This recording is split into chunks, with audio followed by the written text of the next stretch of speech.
Welcome to the Create Your Own Countries project. This is the final project of the year for our 6th grade World Cultures classes. The purpose of this project is to help you apply all the knowledge you've gained throughout the year, and you're going to do that by creating 2 countries. You're going to make one that you'd like to live in and one that you would definitely not want to even visit.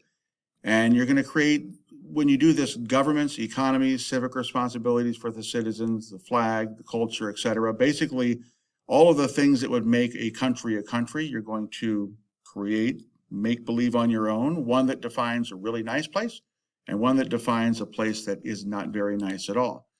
The topics we're going to cover, first thing we're going to do is you're going to name your country, make a flag.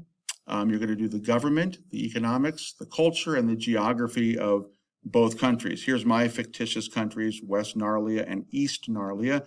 One I'd like to visit, one not so much. Now, it's very important that you follow the directions carefully each day. Every day you're going to get something specific to do.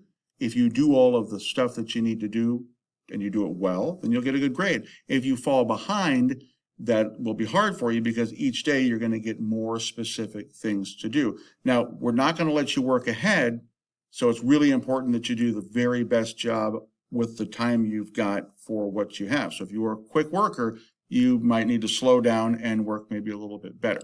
All right, so step 1, today, you're going to develop your country names and you're going to make some flags. You're going to get 2 sheets of paper with templates for flags and some little charts that you're going to fill out. So basically, pretty easy for step 1, figure out a neat country name for both countries. It has to be original names, can't be your name, can't be your last name, make sure it's original. And then step number 2, you're going to design flags. If you think about the American flag, the red, white, and blue, the stars and the stripes, all the colors have meaning. The shapes, the stars have meaning. The number of things has meaning. So there's a lot of meaning in the flag.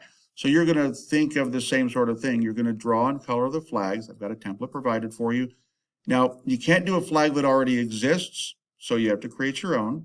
And then also you need to think of what the symbolism would be for the flag. Like, what do the parts represent? What do the colors represent? Again, think about the American flag and just come up with some symbols. It could be any number of things that a country might celebrate would be symbolic in their flag. And then you have to have a drawing of the flag included in your project. This is a non-negotiable thing. And then because you're going to do ultimately a digital project, you're going to have to upload a very clear image of your drawn flag. Now, this is step 1 today. You're going to have step 2 tomorrow. That's going to add a layer to this. So it's really important that you use your time wisely for this part and you get this done well so that you don't find yourself behind. Good luck.